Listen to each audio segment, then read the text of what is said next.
Hi guys, Bill again. Right, first up, a quick shout out to the Rights of Man website and resource. Now, if you subscribe to Mr. Shadowfax42, then you'll already have seen this. And my advice to you is, if you're not subscribed already, subscribe to his channel. You don't know what you're missing. Now, this Rights of Man website has got really good content and a whole lot of links to related subjects and other sites. It's well worth a visit. There's also, I'm sticking up the link to the London MRA again. That's down there in the low bar too. Now, I've got to say, I don't have an affiliation to this group. I haven't even talked to the group's leaders. But if you live in the southeast, then it might be worth giving them a look up. Now, if you do, let the rest of us know how you get on, and we'll plug your activity. You know, if you can get a reply vid up, that'd be great. I'll accept as a reply. I'm sure Mr. Shadowfax42 and a couple of other guys will as well. Okay, tonight, I often talk about how the education system is failing our boys and our young men. And that failure is particularly acute amongst working class lads, so I've got a dog in this fight. It's a double tap. The state will provide for young homeless women, particularly pregnant ones. They'll give priority access to social housing, they'll give them a raft of benefits. Now, it's no picnic. They're going to be living on the poverty line, but they get to survive. Young men don't get that kind of dispensation. Big problem with that is, Britain's no longer a manufacturing nation. Thanks, Maggie. Meaning that even low-paid, low-skilled jobs aren't available to our male youth when they leave school. Now, that would matter a lot less if those kids had some kind of access to further education, particularly in expanding fields like information technology. But males, particularly working class males, are seriously disadvantaged. Now, I said disadvantaged and not lagging behind for a reason. When women had less academic success than men, it was because they were understood to be disadvantaged. Positive action and more women-friendly education policies were enacted, and this is all well and good. But the effect on males wasn't considered.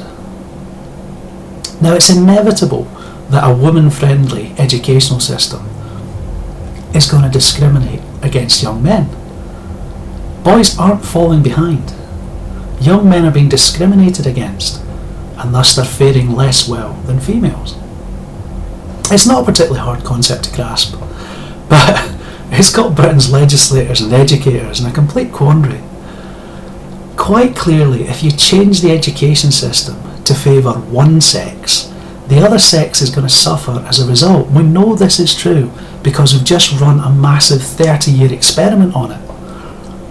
Men haven't suddenly gotten stupid overnight, any more than women have suddenly caught a dose of intelligence.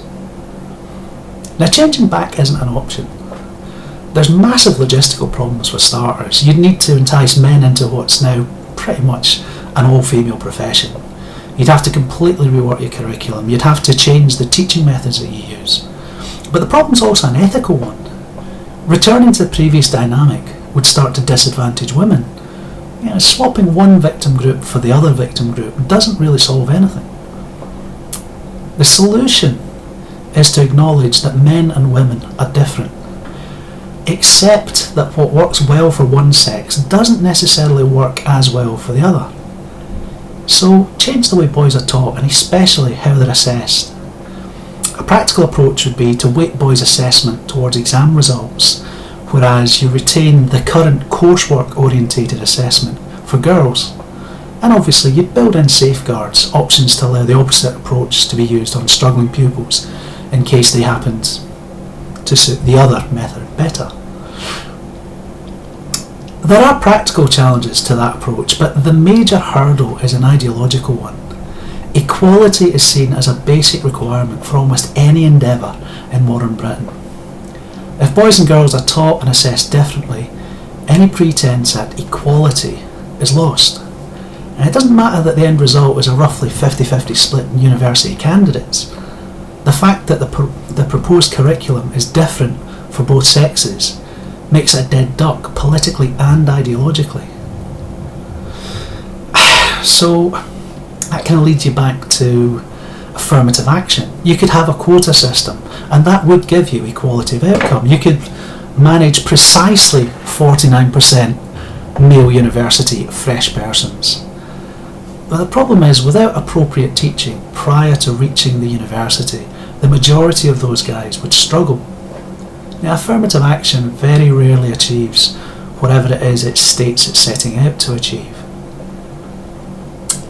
The thing is, it's seen as unnecessary and irrelevant.